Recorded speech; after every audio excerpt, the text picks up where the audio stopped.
Bienvenidas y bienvenidos a Descubriendo Open Gateway, donde desgranamos y definimos un poquito el proyecto con el que en Telefónica estamos revolucionando las redes para que nuestros partners y clientes puedan ofrecer y experimentar las mejores experiencias digitales. Hasta ahora, durante todos estos primeros capítulos y todas estas primeras charlitas que hemos tenido aquí, hemos desgranado el proyecto desde un montón de prismas distintos, desde los distintos casos de uso, desde las distintas pruebas, distintas cosas que estamos haciendo con partners, con developers, pero hay una cosa importante que no hemos hablado todavía y que me apetecía mucho poner sobre la mesa hoy, que es cómo estamos construyendo Open Gateway desde el diseño y desde el cliente. Y para eso, que es el mundo del Service Design, tenemos con nosotros a Andy Caballe. Andy, cariño, qué ganas de tenerte aquí. Un placer estar aquí contigo. Bienvenido. Bueno, Andy es Service Designer en Open Gateway y con él vamos a hablar hoy un poco, pues, precisamente de esto, en qué consiste el mundo del Service Design y cómo lo estamos aplicando y cómo lo estamos trabajando desde Open Gateway. Así que la primera pregunta es bastante evidente. Para que nos centremos en la gente que no tenemos todo esto en la cabeza, que muchas veces las siglas se nos bailan un poco, ¿a qué nos estamos refiriendo cuando hablamos de Service Design? Vale, pues explicado de manera súper sencilla, al final, bueno, Service Design es el nombre que le hemos dado desde el equipo de Open Gateway a todo lo que hacemos relacionado con el diseño, pero yo creo que es mucho más fácil abordarlo desde la perspectiva de que hacemos diseño centrado en las personas. Uh-huh. Y entendiendo el diseño como, porque al final es una palabra que, bueno, cada uno le da la comprensión que quiere o que puede o que entiende, pero al final nosotros vemos el diseño como la construcción de algo, ¿no? Desde cero. Nosotros al final en este caso lo que diseñamos son APIs, entonces construimos esas APIs mediante el diseño desde cero. Uh-huh. Y al final, cuando digo que es diseño centrado en las personas, esto también casa mucho con lo que es la misión de Telefónica, que al final pues eso, hacer de este mundo un mundo más humano gracias a que conectamos la vida de las personas, ¿no? Uh-huh. Pues nosotros intentamos desde Open Gateway, trabajando desde esta perspectiva del diseño, tender ese puente entre personas y tecnología lo mejor posible. Joder, pues todo esto que comentabas así de introducción es maravilloso, porque aparte de lo que decías tú, que en un año como el centenario es muy importante sacar pecho, ¿no? de que en Telefónica hacemos las cosas así, ponemos ese puente, tendemos ese puente entre la tecnología y el componente más humano, ¿no? de nuestras vidas. Uh-huh. Pero yo quería preguntarte de forma específica por qué en un proyecto como Open Gateway es tan importante poner el foco precisamente en el diseño centrado en el cliente, ¿no? Uh-huh. Pues básicamente es porque el proyecto es de naturaleza muy, muy compleja.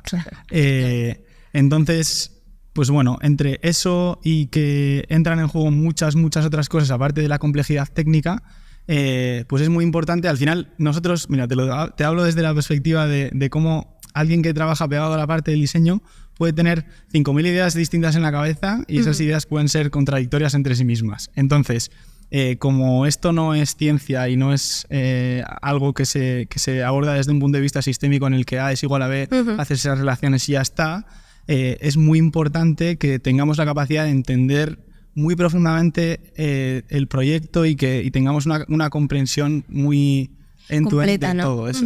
Total. Entonces, eso lo que nos permite es entender a nuestro target principal para poder diseñar esas soluciones que se adapten específicamente, pues en este caso, a los desarrolladores, que van a ser uno de nuestros usuarios objetivo, digamos, y también a las personas finales que van a terminar consumiendo estos servicios. Claro, había una cosa que me decías que es que me siento muy identificado con eso, después de haber trabajado tanto tiempo en Telefónica y en innovación y con gente muy técnica a mi alrededor. Al final hay un componente también como de traducir a humano muchas cosas que pasan en cabezas muy técnicas y muy tequis, que muchas veces tienen todo el sentido del mundo, pero quizás como la forma en la que transpiran al usuario final precisamente, se puede quedar todo esto como lost in translation. Entonces creo que es bastante importante que alguien consiga entender eso, que para empezar ya me parece bastante loco, porque los conceptos a los que nos enfrentamos muchas veces son como, ¿qué me estás contando? Como entender esto y después traducirlo, adaptarlo realmente a unas necesidades que también requieren de una comprensión muy profunda del usuario final, ¿no? Exacto. Y con respecto a esto, porque me ha quedado bastante claro como la importancia de algo así en un proyecto como Open Gateway, te quería preguntar también de qué manera hasta ahora en Open Gateway hemos incluido este diseño centrado en las personas en todo lo que hemos hecho, en su planteamiento y en su desarrollo. Pues actualmente la manera en la que trabajamos esto en el equipo de producto es simplificándolo mucho en 3 fases. Una primera fase de research, una segunda fase de service design y una última de product design. Por mucho que las nombre en orden, no tienen por qué seguir ese orden porque bueno, son procesos que son muy iterativos y demás, pero para empezar, en la fase de research, en lo que nos solemos centrar es en esa comprensión de las necesidades, ¿no?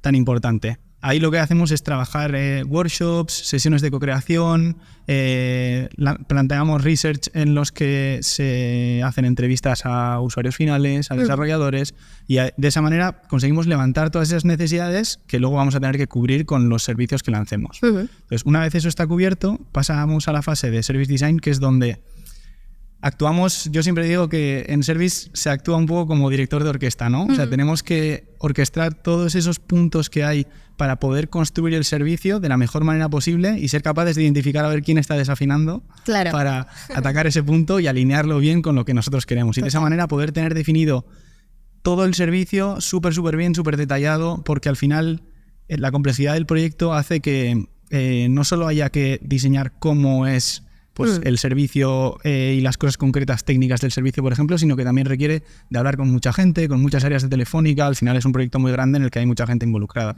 Y bueno, se trata de eso, de alinear un poco todo. Entonces, una vez eso está hecho, en caso de que ese servicio requiera de que haya un producto digital, en este caso, que se vaya a utilizar, por ejemplo, una app, una interfaz, en caso de que la haya, pues pasamos a la parte de Product Design, que ahí es donde ya todo lo que ya se ha hecho previamente en esa fase del diseño del servicio se traduce en pues las pantallas, los wireframes y se le da pues vida a todo eso. Qué interesante. O sea, realmente lo que decías de ser un director de orquesta es que al final estás creando y empleando un mogollón de recursos en hacer algo que tú tienes que tener muy claro que a la gente le interesa, que la gente lo necesita y que la gente lo va a utilizar. Eso es. Y en el caso de Open Gateway, encima, con mogollón de complejidades más que tienen que ver con la envergadura del proyecto y el hecho de que sea una iniciativa multitelco y una iniciativa de industria. O sea, que creo que es como muy importante tirar a la diana y no al revés. Y en ese sentido mola mogollón lo que planteáis. Y bueno, por último, o sea, última pregunta, que aquí siempre nos gusta como mirar a futuro y ver a ver qué pasa después. ¿Cómo vamos a seguir avanzando en este tema? ¿Cómo vamos a seguir avanzando para no perder esto y para que el service design siga siendo como una parte clave de Open Gateway? Pues yo creo que aquí lo que tenemos que ser tanto desde el equipo de producto en general como de la parte que estamos más pegados a diseño, creo que tenemos que ser como un poco abogados de la empatía, o sea, abogados del usuario y de recordar ser empáticos, porque eso es lo que nos hace conectar realmente con las personas, ¿no? Qué guay. Y como te he dicho antes, no solo es conectar con... Igual se nos hace normalmente más fácil conectar con el usuario final, porque es como, bueno, al final me puedo sentir reflejado yo o tú, porque podemos ser ese usuario en algún momento, sino en este caso, pues eso, con los desarrolladores o con las empresas que tienen ciertas necesidades que nosotros tenemos que cubrir. Entonces, por una parte, esa empatía. Y luego, por otra parte, creo que también bueno, aquí, a modo de anécdota... Por favor. Sí. A mí, sin anécdotas, se nos cae. Dale. Sí. O sea, y va muy relacionado con esto de la empatía que te comento, ¿eh? Pero insisto en que, mira, una vez en una reunión, una persona nos dijo, con un partner estábamos hablando, y una persona nos dijo que, cuando le contamos que era Open Gateway, nos dijo que teníamos un Ferrari en el garaje tapado con una lona y no nos habíamos dado cuenta. Y que ahora la estábamos destapando. ¿Ya Entonces, sí... Pero aunque eso tenga sentido porque eso representa como el valor que tiene lo que estamos haciendo, no todo el mundo quiere un Ferrari. Eso son unas pedazos de barras, no, totalmente. Sí, no todo el mundo quiere un Ferrari. Entonces, si quieres hacer 1000 kilómetros de autonomía, igual lo que necesitas no es un Ferrari, y es un Polo. O yo claro. Y entonces, pues eso, unido con lo que te comentaba antes de la empatía, pues ahí tenemos que seguir indagando en qué es lo que necesita la gente para intentar hacer un tiro lo más certero posible y encima que esto sea iterativo. Claro. Y que no siga, la rueda siga girando y siga girando, por mucho que ya tengamos ciertas cosas identificadas en las que ya estamos trabajando y vayan a ver la luz en los próximos meses, tenemos que seguir hablando con empresas, tenemos que seguir hablando con partners para ver cuáles son esas necesidades nuevas que van a aflorar por el paso del tiempo y por el avance de la tecnología, identificar potenciales nichos para que nosotros podamos entrar y ahí seguir haciendo que esa rueda ¿Qué gire. pasa? Me gusta mucho esta idea que traes de que las necesidades de un proyecto como Open Gateway y en general en la vida de las personas, de cada uno, no son una cosa continua, o sea, no son una cosa permanente, ¿no? Inmóvil, sino que también van evolucionando y que es súper importante prestarle atención a cómo esas necesidades evolucionan, no solamente las del propio proyecto, sino también las de aquellas personas a las que va dirigido, ya sean developers, ya sean clientes finales, y creo que todas las personas y todas las partes de este gran proyecto, tener eso en mente, esa idea como de la evolución y del cambio es muy bonito y también te da imagen de la dimensión, ¿no? De todo esto, que al final si estamos hablando de que este es un proyecto que va a revolucionar la industria, es importantísimo tener esto en mente para hacer que funcione.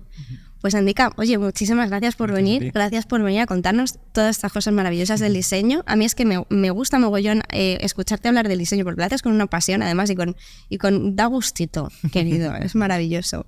Así que muchas gracias por venir.